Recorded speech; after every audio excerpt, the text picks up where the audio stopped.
mahabol talaga. Oo. Thank you.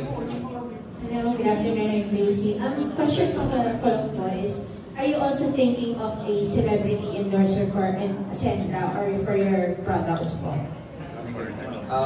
Meron kaming game plan differently. Although we know that tinapik niya ako tuloy, di ba? Ayaw niyang sabihin.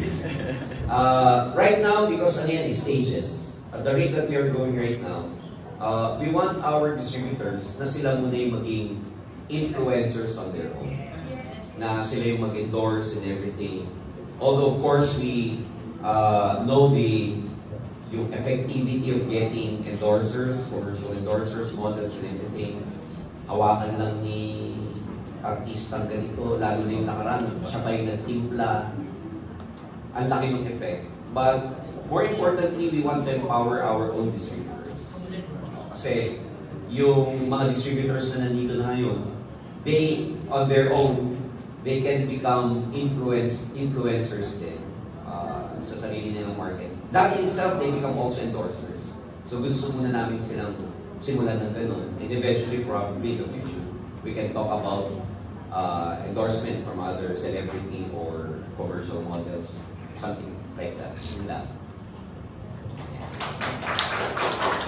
Ano po ginagawa ngayon? Kind of circle of stars po. Ano ko lang po yung pinaka-basic question ng isang consumer. Gaano po ka-safe yung mga products po ni Ascendra? Yeah, in terms of safety, no, basically, number one naman ang ating laging precursor dyan is the FDA approval. So, definitely lahat naman ng products natin, before we actually launch it, before we market it to the market, talagang lahat yung kompleto ng FDA approval, ng FDA registration, we have the CPRs, we have the LTO license to operate. So, to make sure na lahat are tested. Specifically, syempre, yung mga product like the Omega Life, na talaga namang world class kasi coming from international siya. So, in fact, this medicinal grade ka sa ibang bansa, sa Italy. So, yun yung mga bagay, it's all patented, no? To make sure na safe and effective and potent sa lahat ng gagamit. Yeah.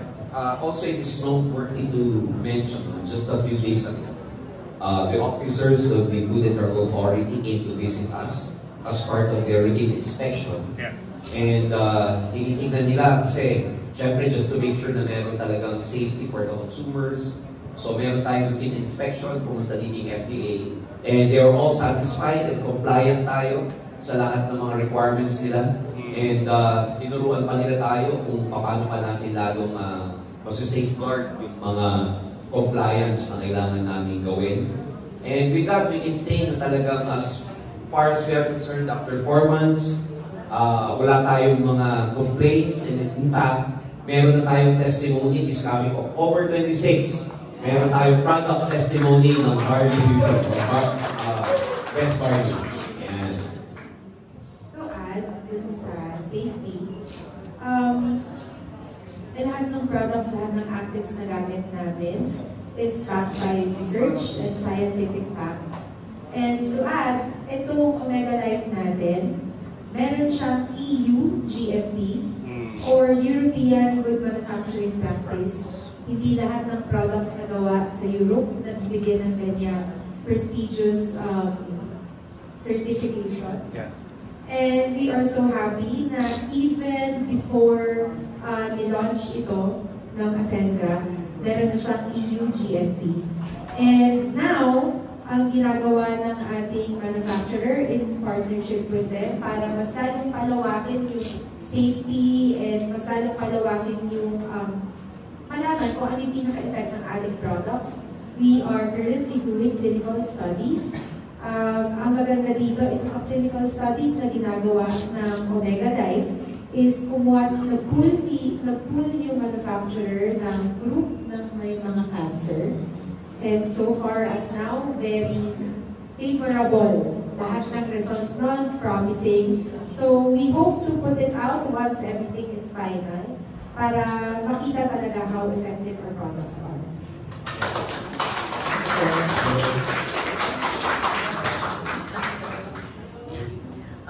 Siguro po for the last question, gusto ko lang po malaman, di ba, since the all products is very promising. So how confident you are na masustain? As in sabihin natin na bigla talagang as in mag-click po. Kumbaga ngayon ba gano'n nakadami? Kasi since sa international pa siya magagamit. Ang ganda ng question, thank you for that question. Because the challenge for most companies like this, yung sustainability. Number one, for the record, no, because of the demand of our products, for the last few weeks, good news or bad news man tawagin, out of stock kami because of the demand.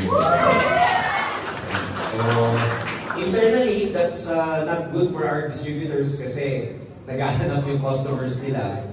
And again, shipment coming from abroad and everything. The demand right now is really higher than our supply. So we're trying to stabilize that. In fact, kaya namin tiniming ang product launch just today or product activation just today kasi available na lahat ng products natin. So ganun siya kalaki yung demand. And as far as marketing and sales is concerned, pag may demand naman, that means may satisfaction. And as provider, we just have to make sure that we can deliver.